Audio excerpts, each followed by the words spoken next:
Meneruskan siri pengajian iaitu kitab An-Nasaih Ad-Diniyah wal Wasaya Al-Imaniyah, makna kata nasihat agama dan wasiat iman. Kitab ini karangan Al-Imam Habib Allah Al-Haddad, yakni kitab siapa imam ni? Imam ni ialah seorang ulama sufi daripada Yaman. Ya, sebelum saya menyentuh kitab ini, suka saya mengingatkan pada diri kita, terutamanya kepada diri saya sendiri, diri saya yang kerdil ini. Mari kita mentaati Allah Subhanahu wa taala dengan sebenar-benar takwa. Setiap minggu kita dengar dalam khutbah Jumaat, ya ayyuhallazina amanu taqullaha haqqa tuqatih.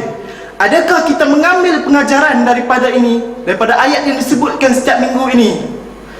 Adakah kita mengambil iktibar ataupun mengambil isi ini pada khutbah pada setiap minggu? Imam Khatib selalu berpesan kita kembali kepada ajaran Islam yang sebenar. Moga-moga khutbah Jumaat pada setiap minggu mengingatkan kita agar meningkatkan takwa kepada Allah Subhanahu wa taala. Ibu-ibu dan ayah-ayah yang dirahmati Allah sekalian, yang pertama saya ingin menyentuh sebahagian yang kita dengar sebelum ni pada khutbah Jumaat, iaitu isu semasa. Apa dia tuan-tuan? Kalau ingat, apa dia isu semasa yang terbaru yang kita selalu dengar di akhbar dan TV? Iaitu ialah vape atau sama waktu dengannya. Apa itu vape tuan-tuan?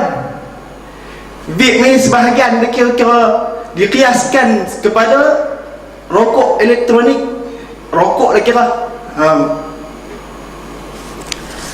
Iaitu hadis daripada Nabi SAW, "Igtanim khamsan qabla khamsin, hayatak qabla mautak, wa sihhatak qabla suqmik, wa faraghika qabla syughlak, wa shababika qabla haramik, wa ghinaka qabla faqrik." Nabi berpesan kepada kita, tuan-tuan dan puan-puan, ingat 5 perkara sebelum 5 perkara. Apa itu 5 perkara, tuan-tuan dan puan-puan? Yang pertama, hayatak qabla mautak. Yang pertama, hidup kamu sebelum mati kamu. Kita ingat kita hidup ni bukan selama-lamanya, tuan-tuan. Hidup ni hanya sementara. Mana kita tahu berapa lama lagi kita akan hidup. Dan kita tak tahu berapa masa kita akan mati. Mana tahu, tuan-tuan, sekejap lagi kita akan mati, tuan-tuan. Muhasabahlah diri masing-masing sekalian, tuan-tuan. Moga-moga Allah mengambil kita dalam keadaan kita husnul khatimah, yakni pengakhiran yang baik. Bagaimana pengakhiran yang baik, tuan-tuan? Sekali kita masuk dalam kitab, kita akan sebut isi. Dan yang kedua, Rasulullah SAW beri pesan kepada kita, tuan-tuan, wasihatak qabla suqmik, yang bermaksud sihat kamu sebelum sakit. Kita berada di sini, tuan-tuan, dalam keadaan sihat. Mana mungkin kita main sini dalam keadaan sakit? Alhamdulillah, kita bersyukur kerana masih diberi nikmat sihat. Kita muhasabah diri, tuan-tuan. Waktu kita sakit, baru kita nak teringat Allah. Waktu kita sakit, baru nak baca doa. Waktu sihat ni, tuan-tuan, belum tentu lagi kita nak ingat Allah. Begitulah, mungkin Allah nak datangkan pada waktu sakit itu untuk kita mengingat Allah Subhanahu wa taala. Dan yang ketiga, Rasulullah SAW telah bersabda dan telah berpesan kepada kita, wa faraghika qabla syughlik, yakni masa lapang kamu, masa lapang yakni masa yang kosong sebelum sebelum masa sibuk kamu, masa lapang kita ni, kita isilah sebaik-baiknya. Firman Allah Subhanahu wa ta'ala, wal 'asr innal insana lafi khusr. Dan Allah sebut demi masa, sesungguhnya innal insana lafi khusr, sesungguhnya manusia itu berada dalam kerugian. Kenapa dalam kerugian, tuan-tuan? Kerana dia tak mengisi masa dia dengan perkara-perkara yang bermanfaat dan memberi input-input kepada diri kita diri sendiri, tuan-tuan dan puan-puan. Dan yang keempat, Rasulullah sallallahu alaihi wasallam bersabda dan berpesan kepada kita, wa syababika qabla haramik, yakni pada masa muda kamu sebelum masa tua kamu. Bagaimana waktu kita mengisi waktu muda kita sebelum kita tua? Kita mengisi hidup kita ni tak lama, tuan-tuan. Umat Nabi sallallahu alaihi wasallam hanya diberi peluang lebih kurang, purata hidup kita ni lebih kurang berapa, tuan-tuan? 60 hingga 70 tahun. Kebiasaannya lah yang diberi umur lebih daripada 70 tu kira advantage pada dia, tuan-tuan, untuk dia menambah ketakwaan kepada Allah Subhanahu wa ta'ala dan meningkatkan segala amal. Moga-moga dia kembali kepada Allah dalam keadaan yang bersedia. Dan yang kelima, Nabi sallallahu alaihi wasallam bersabda dan berpesan kepada kita, wa ghinaka qabla faqrik. Apa maksud, tuan-tuan? Wa ghinaka, dan kaya kamu qabla faqrik, yakni kaya kamu dengan sebelum kamu miskin. Apa maksud kaya, tuan-tuan? Kaya ini bukan kata banyak harta, bukan kata banyak anak, bukan kata banyak segala-galanya, banyak isteri. Bukan kata kaya itu yang saya maksudkan. Kaya yang dimaksudkan ialah kaya jiwa. Kita kena kaya jiwa kita sebelum kita miskin.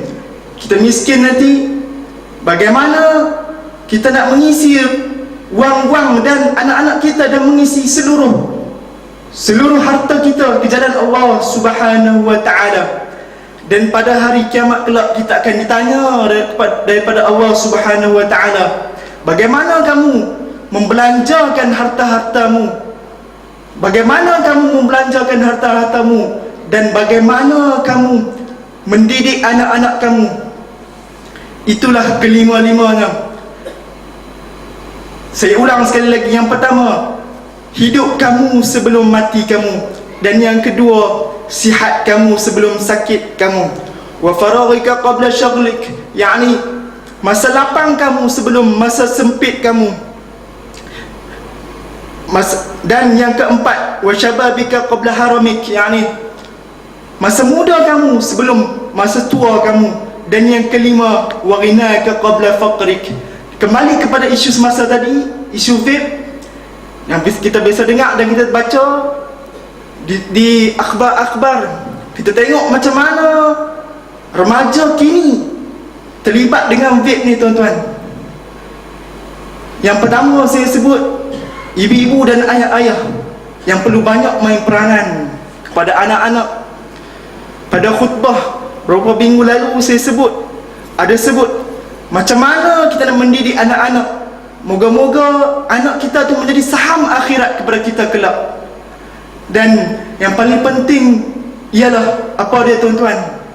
Yang paling penting untuk didik anak-anak ni, yang pertama sekali kita kena ajak dia macam mana nak kenal Allah. Dan yang kedua, bagaimana kita didik dia dengan suasana yang harmoni dan baik. Alhamdulillah, selesai mukaddimah. Dan kita masuk kepada kitab siri pengajian kita dalam kitab An-Nasaih Ad-Diniyah, nasihat agama dan wasiat iman, karangan Al-Imam Habib Abdullah Al-Haddad. InsyaAllah kita akan bersambung pada bab yang seterusnya. iaitu wasiat ulama mengenai taqwa.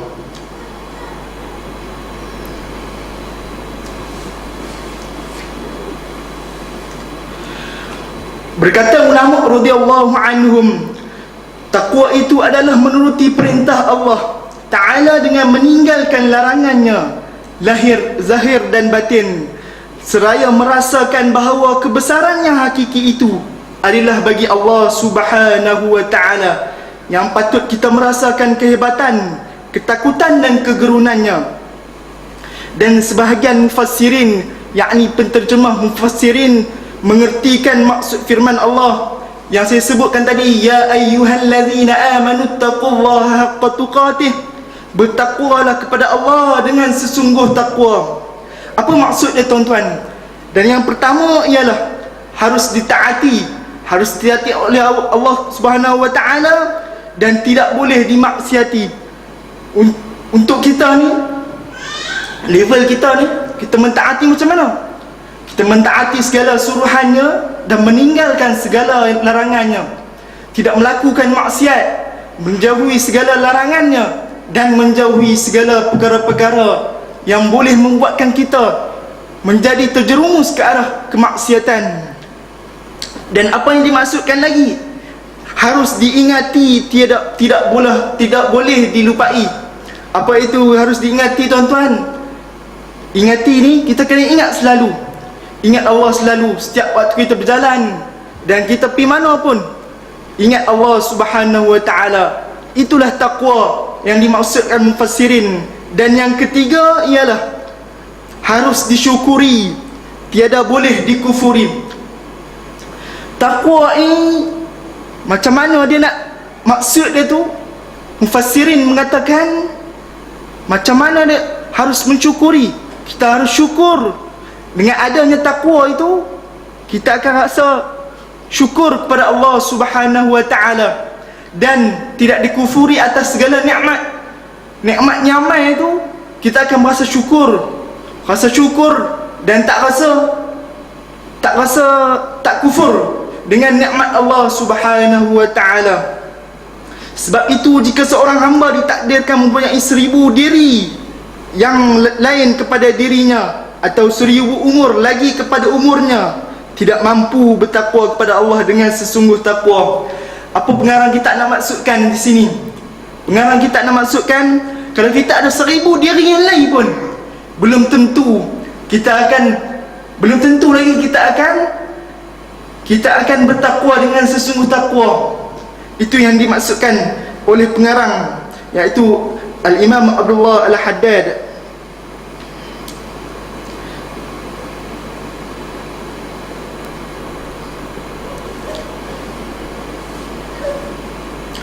Rasulullah sallallahu alaihi wasallam sebagai orang yang amat sempurna penunaiannya terhadap hak Allah Ta'ala dengan berkata dalam doanya, a'udzu bika biridha min sakhatik wa bi mu'afatik min 'uqubatik wa a'udzu bika mink wa la uhsi sana 'alayka anta kama athnayta 'ala nafsik. A'udzu bika biridha min sakhatik, aku berlindung dengan keredaanmu daripada kemurkaanmu, dan dengan keampunanmu dari pembalasanmu. Wa a'udzubika mink, dan aku berlindung denganmu daripadamu. Tidak mampu aku menghitung kepujian ke atasmu seperti yang engkau memuji ke atas zatmu sendiri.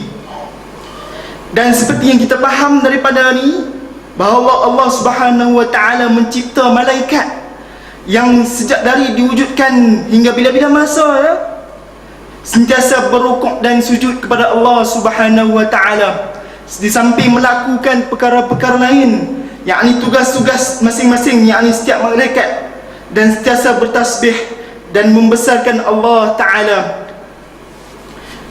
Tidak pernah penat dan lelah, dan mereka tidak mempunyai tugas yang lain selain itu. Kelak tiba hari kiamat nanti, para malaikat akan berkata kepada Allah Ta'ala, Subhanak walakal hamdu ma'arafnak haqqa ma'rifatik wala abadnaka haqqa ibadatik. Apa malaikat kata kepada Allah Subhanahu wa Ta'ala, Maha suci engkau, wahai Tuhan, bagimu segala pujian. Kami tidak mengenalmu sesungguh pengenalan. Kami tidak beribadat kepadamu sesungguh ibadat. Betapa rendah diri dengan malaikat ni. Nak kata dia rapat dengan Allah Subhanahu Wa Taala. Dia kata, kami tidak mengenalmu sesungguh pengenalan. Kiranya malaikat ni sebut kepada Allah, dia tak kenal Allah dengan sesungguh pengenalan. Dan dia kata, kami tidak beribadat kepadamu dengan sesungguh ibadat. Dia nak kata ibadat dia kurang. Walhal setiap masa dia beribadat kepada Allah, berukuk dan bersujud kepada Allah Subhanahu Wa Taala. Dan para ulama mempunyai dua pendapat dalam ayat bertakwalah kamu dengan sesungguh takwa. Ayat ya ayyuhallazina amanu taqullaha haqqa tuqatih. Ulama berpendapat, ada dua pendapat. Yang pertama, setengah ulama berkata bahawasanya firman Allah Ta'ala, bertakwalah kamu kepada Allah dengan sesungguh takwa, iaitu ayat itu telah mansukh, yakni dibatalkan. Ayat yang disebut tadi adalah ayat mansukh, yakni ada ayat yang nasikhkan dia, ada ayat yang pembatal kepada dia, dengan ayat lain yang berbunyi fattaqullaha mastata'tum. Yakni ayat ni nasikh kepada ayat yang tadi. Ayat ya ayyuhallazina amanu taqullaha haqqa tuqatih ni dinasahkan dengan ayat fattaqullaha mastata'tum, yang bermaksud bertakwalah kepada Allah sekadar yang termampu. Yang tadi, ayat tadi sebut apa tuan-tuan? Bertakwalah kamu dengan sesungguh takwa. Tapi ayat yang kemudian yang datang dengan Allah berfirman bertakwalah kepada Allah dengan kadar yang termampu, ya hamastata'tum, yakni sekadar mampu sahaja. Bukannya kita nak jadi seperti malaikat. Malaikat ni setiap masa 24 jam berokok dan bersujud bertasbih kepada Allah. Dan yang kedua, para ulama mengatakan, setengah yang lain pula berkata, ayat yang kedua ini menerangkan maksud yang pertama. Ayat yang kedua fattaqullaha mastata'tum ni, dia menerangkan kepada kita ayat yang kedua, yang pertama tadi, ayat yang bertakwa dengan sesungguh takwa tadi. Dan bukanlah ia sebagai nasikh, yakni pembatal. Pengarang kitab ni, Imam Al-Haddad ni mengatakan pendapat yang kedua ni adalah pendapat yang betul, yang boleh diterima, asah, yakni. Saya harap apa Imam kata, saya harap mudah-mudahan maksud yang kedua inilah yang betul.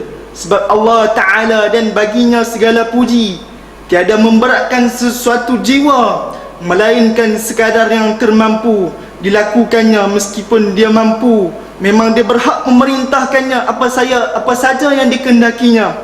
Sebab Allah Subhanahu Wa Ta'ala berhak untuk melakukan apa saja kehendak kemahuannya. Allah Ta'ala mempunyai segala kudrat untuk melakukan apa saja yang dia mau. Dan akan tetapi dia sentiasa meringankan dan memudahkan.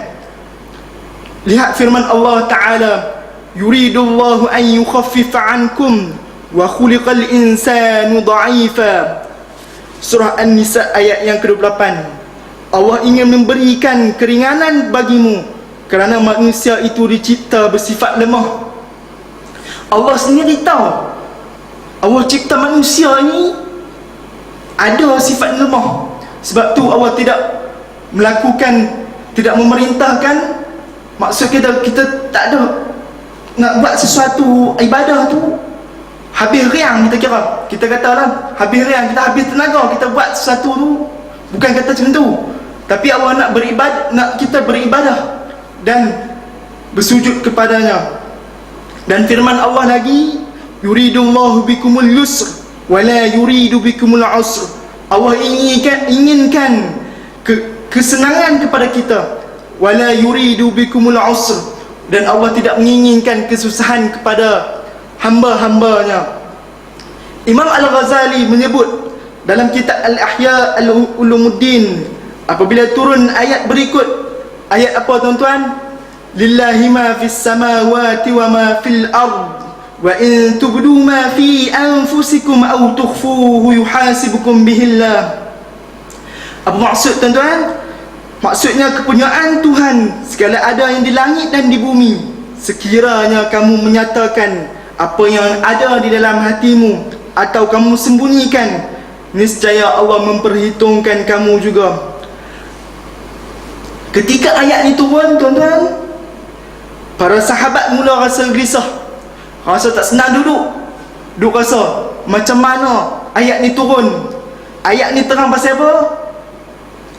Sekiranya kamu nyatakan apa yang ada di dalam hatimu dan kamu sembunyikan, niscaya Allah memperhitungkan kamu juga. Kalau kita terlintas dalam hati kita pun nak buat jahat, nak buat maksiat, Allah menghitung. Sahabat-sahabat ni duk fikir, macam mana ni, terlalu terlintas dalam hati lah. Allah nak hitung lah. Kita tak buat lagi perkara maksiat tu, tapi Allah nak hitung lah apa yang kita fikirkan dan kita niatkan. Apa yang mereka faham dan maksud ayat tersebut iaitu Allah Subhanahu wa ta'ala akan membalas dan menghitung segala sesuatu yang mereka lakukan. Setiap yang mereka lakukan hinggakan kepada apa yang terlintas di hati mereka juga. Tetapi Rasulullah sallallahu alaihi wasallam menyanggah pendapat tersebut dengan sabdanya, apakah kamu berkata sebagaimana yang dikatakan oleh kaum Bani Israel, iaitu kami dengar dan kami tidak mahu patuh? Jangan begitu. Iaitu apa yang Nabi pesan. Takkan kamu nak kata macam Bani Israel, sami'na wa asayna. Takkan kami nak dengar, kami dengar tapi kami tidak patuh, kami buat maksiat. Jangan begitu, kata Rasulullah kepada para sahabat.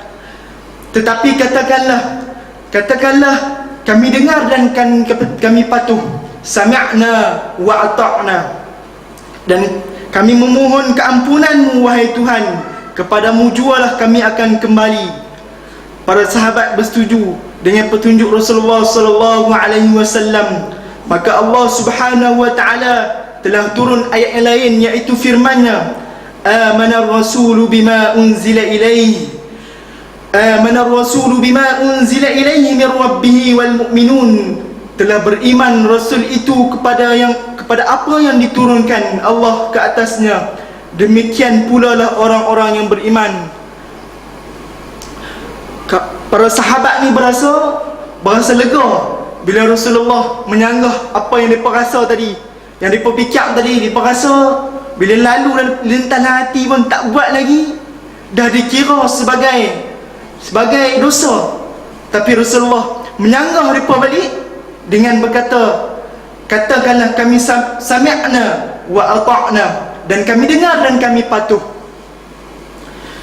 Kemudian Allah Subhanahu wa ta'ala telah menceritakan kepada kita peristiwa-peristiwa orang-orang yang beriman tadi dalam ayat ini dan ayat-ayat yang berikutnya, iaitu dengan sebab doa mereka Allah tidak akan mengira salah atas perkara yang dibuat dengan terlupa atau terkhilaf. Terkhilaf yakni, apa yang dimaksudkan dengan terkhilaf? Khilaf yakni yang tidak disengajakan, dan Allah tidak akan memberatkan mereka atas sesuatu yang mereka tidak menyanggupi. Hingga ke akhir yang dijadikan dalam Al-Quran, dalam surah Al-Baqarah, sesungguhnya Allah Ta'ala telah mengabulkan doa para sahabat itu dengan meringankan dan memudahkan serta mengangkat bebanan yang mereka runsingkan itu. Rasulullah sallallahu alaihi wasallam bersabda, tujuwizali an ummatil khata' wan nisyan wa mastukrihu alaihi wa ma haddathu bih anfusahum ma lam yaqulu aw ya'lamu aw ya'malu.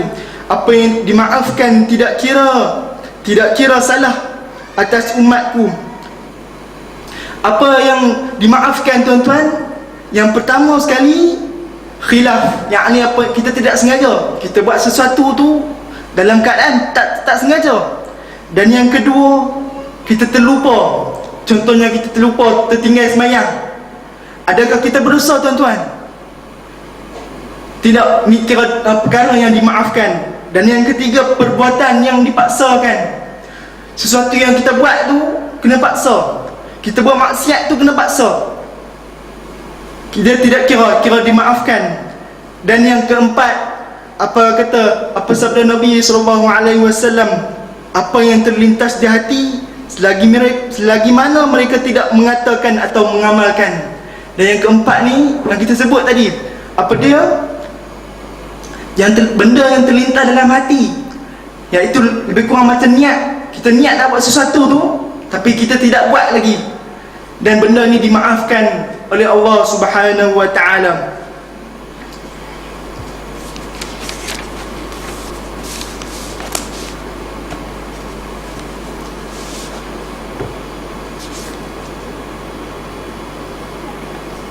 Dan seterusnya, bagaimana cara meningkatkan kadar iman dan takwa kita kepada Allah Subhanahu wa ta'ala. Dalam kitab ni tak ada sebut macam mana cara nak meningkatkan iman dan takwa kita kepada Allah. Tapi saya tambah sikit, bagaimana cara kita nak meningkatkan takwa, kadar iman kita, sentiasa bagi naik iman kita kepada Allah Subhanahu wa ta'ala. Yang pertama tuan-tuan, pelajarilah pelbagai ilmu agama, bersumber daripada Al-Quran dan As-Sunnah. Contohnya yang pertama, perbanyakkan baca Al-Quran, dan pelajarilah ilmu mengenai Asmaul Husna. Mengajilah tuan-tuan bagaimana sifat-sifat Allah Subhanahu wa ta'ala. Moga-moga dengan kita pelajari ilmu mengenali Allah Subhanahu wa ta'ala ni, tertanam sifat-sifat, yakni kita mempercayai Allah. Kita nak buat sesuatu tu kita rasa takut. Kita tengok nak buat benda sesuatu, kita rasa gerun, dan seterusnya. Yang mempelajari dengan cermat segala sirah Rasulullah sallallahu alaihi wasallam. Kita pelajari sirah bagaimana Nabi berdakwah dan sebagainya. Dan yang seterusnya, pelajari hukum-hukum agama Islam dan pelajari kehidupan orang-orang yang saleh. Kita mengaji, kita tengok, kita baca dan sebagainya, macam mana orang-orang saleh beribadah dan berta'amul. Berta'amul ni makna kata bermuamalah, yakni bermuamalah ni makna kata cara bermasyarakat dengan orang ramai. Dan yang kedua tuan-tuan, renungkanlah tanda-tanda kebesaran Allah Subhanahu wa ta'ala. Kita tengok balik kebesaran Allah ni, kita tengok balik mukjizat yang paling besar sekali apa dia tuan-tuan? Al-Quran, iaitulah mukjizat yang paling besar yang Allah turunkan. Dan yang ketiga, kita kena berusaha keras melakukan amal perbuatan yang baik secara ikhlas. Kita buat sesuatu ni dengan ikhlas, perkara baik lah maksudnya. Jangan buat perkara benda tak elok tapi ikhlas. Macam mana cerita tuan-tuan? Buat benda baik dengan ikhlas. Moga-moga Allah membalas jasa baik dan ikhlas kita itu di akhirat kelak. Bagaimana kita nak usaha keras untuk mengamalkan perkara baik ni? Yang pertama, melalui amalan hati tuan-tuan. Amalan hati dengan apa tuan-tuan? Dengan menanam sifat sabar dan tawakal dalam diri kita tuan-tuan. Menanam sifat tawakal dan sabar, dan menjauhi perkara sifat-sifat tamak dan takabur, riak dan sebagainya. Dan yang kedua, amalan lidah. Perbanyakkanlah doa, zikir kepada Allah Subhanahu wa ta'ala, dan selawat ke atas baginda Nabi sallallahu alaihi wasallam. Dan yang ketiga tuan-tuan, amalan anggota tubuh badan, yang mana kita buat selalu dah. Tiap-tiap hari kita buat. Apa dia tuan-tuan? Yang pertama, solat. Dan yang kedua apa dia tuan-tuan? Yang mana yang kita mampu, iaitu haji. Inilah amalan, antara amalan bagi meningkatkan kadar iman kita kepada Allah Subhanahu wa ta'ala. Dan antara lain, saya ingin menyebut juga sebab-sebab turun kadar iman ini tuan-tuan. Sebab apa iman kita dah turun? Apa antara sebabnya tuan-tuan? Ada dua, terbahagi kepada dua. Yang pertama internal, yakni dalaman kita tuan-tuan. Apa dia? Yang pertama kebodohan yakni bodoh kita tu, kita tak mengaji, kita tak tahu macam mana ilmu dan hukum Allah Subhanahu wa taala.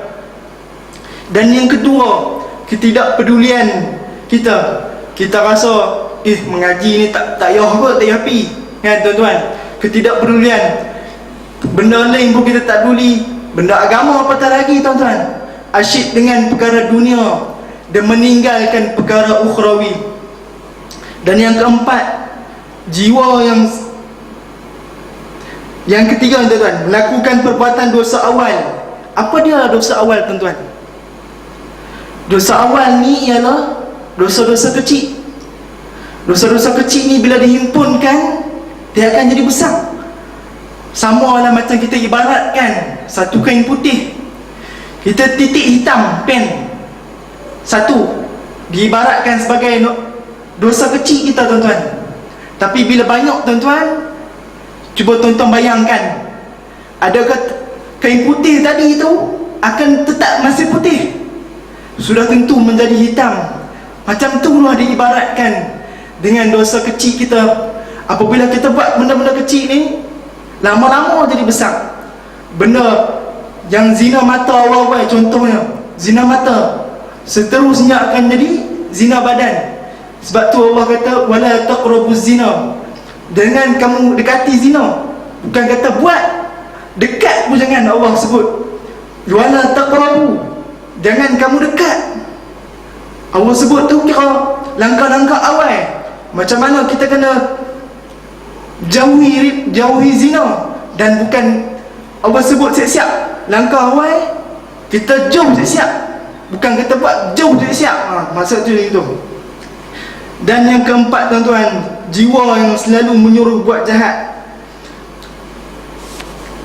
Kata Ibnul Qayyim Al-Jauziyah, Allah menggabungkan dua jiwa. Apa dia dua jiwa ini? Yakni jiwa jahat dan jiwa yang baik, yakni jiwa yang tenang. Mereka saling bermusuhan. Ada dua jiwa dalam masing-masing seseorang ni, ada dua jiwa. Yang sebelahnya jahat dan sebelah lagi baik.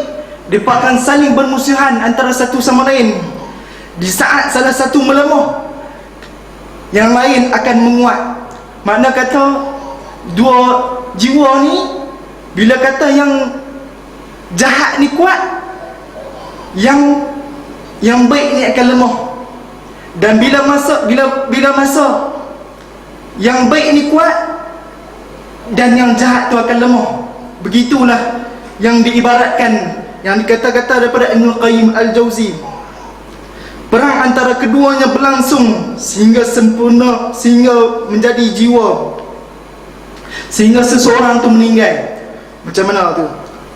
Kita tengok jiwa ni, kita kena jaga jiwa kita daripada melakukan maksiat kepada Allah Subhanahu wa taala. Lama-lama sekiranya dosa kecil tuan-tuan, dosa kita tu akan lama-lama akan meningkat. Kita buat baik pun lama-lama akan jadi banyak tuan-tuan. Macam tu lah kita buat jahat, buat sikit-sikit lama-lama jadi bukit. Begitulah diibaratkan. Dan yang tadi kita sebut internal, sebab-sebab kadar turun iman. Dan yang seterusnya, antara sebab luaran sebab-sebab turun kadar iman kita.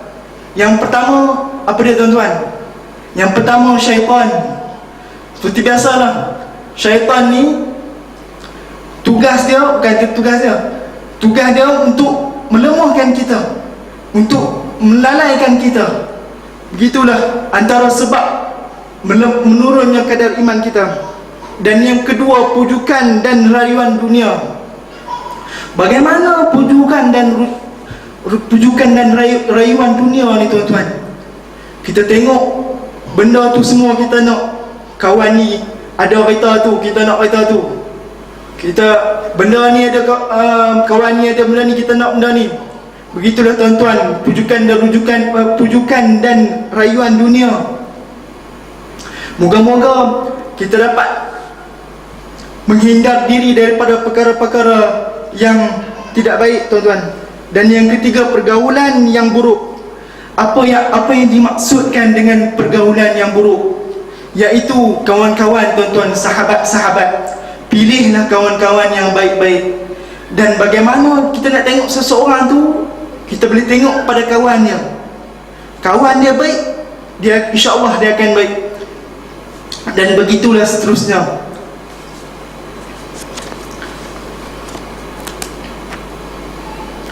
Dan kita masuk pada nasihat yang kedua, iaitu bercita-cita mati dalam Islam. Dan saya sebut ayat tadi, wala tamutunna illa wa antum muslimun. Janganlah sampai kamu mati melainkan dia dalam keadaan Islam yang sebenarnya. Allah kata, Allah firman dalam Al-Quran, Allah kata, jangan kamu mati melainkan kamu dalam keadaan Islam. Kitab ni kira berangkai, tuan-tuan. Kalau kita tengok daripada awal, dia sebut bab taqwa. Bab taqwa, kemudian mati dalam Islam. Dia ada kaitannya. Kalau kata kita nak mati dalam Islam, macam mana, tuan-tuan? Kita kena ada taqwa. Begitulah rangkaian yang disusun oleh Al-Imam Al-Haddad. Bagaimana nak ada taqwa, tuan-tuan? Kalau nak ada taqwa, kena ada ilmu. Dan macam mana nak ada ilmu? Kalau nak ada ilmu, kena mengaji lah, tuan-tuan. Gitulah seterusnya. Ini adalah perintah daripada Allah Subhanahu wa ta'ala terhadap hamba-hambanya supaya mati dalam agama Islam. Sebab agama Islam itu ialah agama yang diakui oleh Allah. Allah firman lagi dalam Quran, kata Allah, Inna ad-dina 'inda Allahi Islam. Sesungguhnya agama yang benar di sisi Allah, agama yang betul, yang kira Allah terima di sisi Allah Subhanahu wa ta'ala, ialah agama Islam, tuan-tuan. Kita doa-doakan moga-moga kita mati dalam agama Islam, tuan-tuan. Kita lahir dalam Islam, tuan-tuan. Kita patut rasa syukur kita dah lahir dalam Islam. Tapi kita minta doa kepada Allah, moga-moga kita mati juga dalam Islam. Dan kita takut kita mati dalam keadaan kufur, wal'iyadzu billah. Kita takut, tuan-tuan, minta doa kita dimatikan dalam husnul khatimah. Setiap kali sembahyang kita ada doa apa, tuan-tuan? Allahumma khtim lana bihusnil khatimah wa la takhtim alaina ya Allah bisu'il khatimah. Amalkan doa ni, tuan-tuan, setiap kali lepas sembahyang. Kita minta kepada Allah Subhanahu wa ta'ala dengan sesungguh-sungguhnya kita mati dalam keadaan dalam husnul khatimah. Husnul khatimah ni, tuan-tuan, apa dia, tuan-tuan? Husnul khatimah yakni kita mati dalam keadaan Islam. Moga-moga kita dapat apa yang dimaksudkan oleh Allah Subhanahu wa ta'ala, iaitu mati dalam keadaan Islam, yakni husnul khatimah. Dan Allah berfirman lagi, wa may yabtaghi ghaira islami dina falan yuqbala minhu wa huwa fil akhirati minal khasirin. Barang siapa yang menganut agama lain daripada Islam, maka tidaklah akan diterima darinya, dan dia kelak hari akhirat tergolong orang-orang yang dirugikan. Apa maksud Allah ni, tuan-tuan?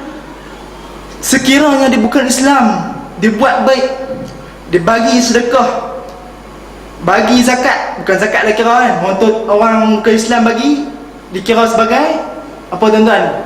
Dikira sebagai sedekah lah, kira sedekah bagi dia lah. Okey, Allah tidak mengira walaupun keadaannya dia banyak bersedekah, orang kaya macam mana pun, kalau dia bukan Islam, dia selain daripada agama Allah, Allah tak terima segala amalannya kecuali dalam keadaan dia Islam. Dia kena menganut agama Islam dulu, tuan-tuan, baru Allah terima amalan dan kebaikan yang dia buat itu, tuan-tuan.